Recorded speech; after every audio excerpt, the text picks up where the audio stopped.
History is a book filled with unexpected pages. Some are so astonishing, they sound like fiction. Imagine 2.3 million gallons of sticky, sweet syrup surging through city streets. This is the untold truth of the Great Boston Molasses Flood of 1919. The origin of this bizarre disaster is as strange as the event itself. In 1919, a colossal 50-foot tall steel holding tank stood on Commercial Street in Boston's North End. Its sugary contents belonged to United States Industrial Alcohol, or USIA, which used molasses shipped from the Caribbean to produce industrial alcohol for liquor and munitions. The tank had been hastily and haphazardly built in 1915, driven by the increased demand for industrial alcohol during World War I.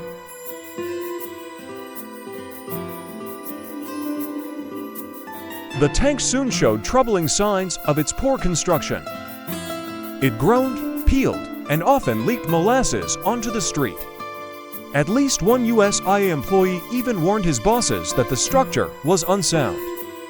Yet, beyond simply recalking it, the company took little action.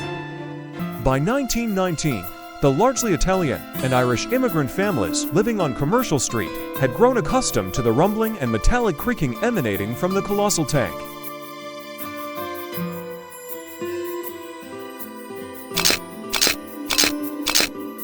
On the afternoon of January 15, 1919, temperatures in Boston were unusually mild for winter, over 40 degrees Fahrenheit. Commercial Street buzzed with the sounds of laborers, clopping horses, and a nearby elevated train. At around 12:40 p.m., the mid-afternoon calm was shattered by a deafening metallic roar. Before residents could even register what was happening, the recently refilled molasses tank ripped wide open. It unleashed 2.3 million gallons of dark brown sludge. A rumble, a hiss, some say a boom, and a swish, and the wave of molasses swept out. The Boston Post later wrote, "A 15-foot wall of syrup cascaded over Commercial Street at an astonishing 35 miles per hour, obliterating everything in its path: people, horses, buildings, and electrical poles. Even the solid steel supports of the elevated train platform were snapped."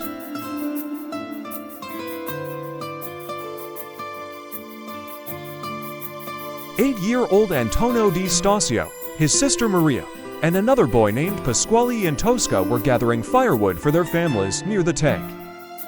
All three were instantly swallowed by the torrent. Maria suffocated to death in the molasses, and Pasquale was killed after being struck by a railroad car. Antonio survived, but suffered a severe head injury after being flung into a light post. The Boston Globe reported that the molasses wave forced buildings to cringe up as though they were made of pasteboard. Engine 31 Firehouse was knocked clean off its foundation, its second story collapsing into the first. Meanwhile, the nearby Clougherty home was swept away and dashed against the elevated train platform. Barman Martin Clougherty, having just woken up, watched his home crumble around him before he too was thrown into the current. "I was in bed on the third floor of my house when I heard a deep rumble. When I awoke, it was in several feet of molasses.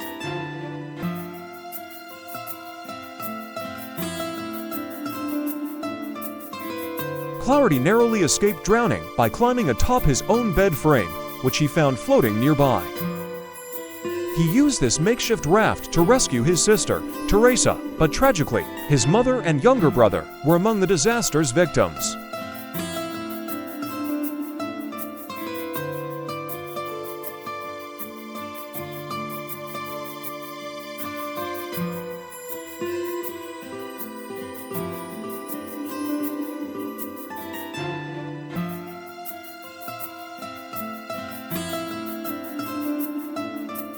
Almost as quickly as it had crashed, the molasses wave receded.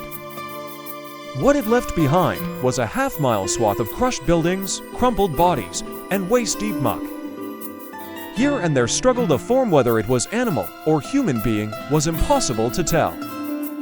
A Boston Post reporter wrote, Only an upheaval, a thrashing about in the sticky mass, showed where any life was.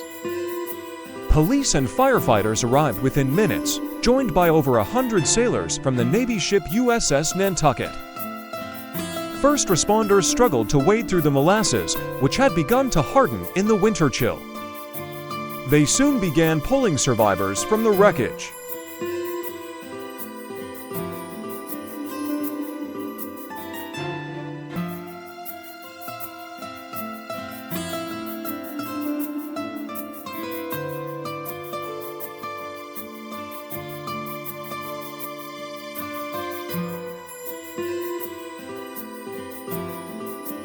One of the most dramatic rescues took place at the Engine 31 firehouse, where several men from the lunchtime card game were trapped in a molasses-flooded pocket.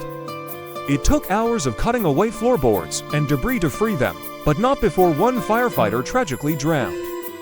For several days, rescue workers continued to sift through the ruins, even having to shoot molasses-trapped horses and recover bodies.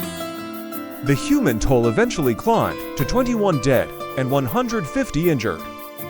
Many victims remain missing for days. The remains of one wagon driver, Cesare Niccolo, were not found in Boston Harbor until nearly 4 months after the flood. In the wake of the disaster, 119 different lawsuits were filed against United States Industrial Alcohol. Plaintiffs argued the tank was too thin and shoddily built.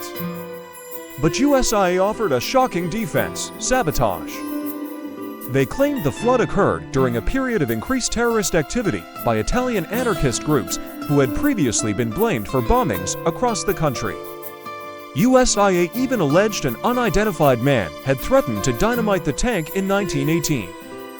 The company argued the tank was intentionally blown up by evilly disposed persons. The lawsuits against USIA were combined into a massive legal proceeding that dragged on for 5 long years. Over 1,500 exhibits were introduced, and about 1,000 witnesses testified, including explosives experts, flood survivors, and USIA employees.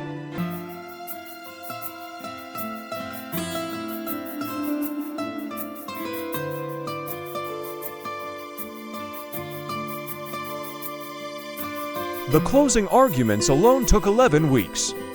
Finally, in April 1925, State Auditor Hugh W. Ogden ruled that United States Industrial Alcohol was solely to blame for the disaster. He concluded it was the company's poor planning and lack of oversight, not a bomb, that caused the tank's structural failure. USIA eventually paid the victims and their families $628,000 in damages, which is the equivalent of approximately $8 million today. By the time the settlement was paid, the area around Commercial Street had long recovered. Over 300 workers cleared wreckage, and firefighters used brooms, saws, and salt water pumps to remove the syrupy residue. Still, the sweet scent of molasses lingered over the North End for weeks, and Boston Harbor remained stained brown until summer. For decades afterward, it was reputedly said the area would still smell of molasses on hot days. The Great Boston Molasses Flood stands as a bizarre and tragic reminder of how human negligence can lead to truly unbelievable consequences. It's an untold truth, a forgotten chapter outside our history books. What do you think about this story? Had you ever heard of it before? Let us know in the comments section below. If you enjoyed this video, please give it a like, share it with a friend, and don't forget to subscribe to Untold Stories. Hit that notification bell so you don't miss more unheard stories we uncover in the future.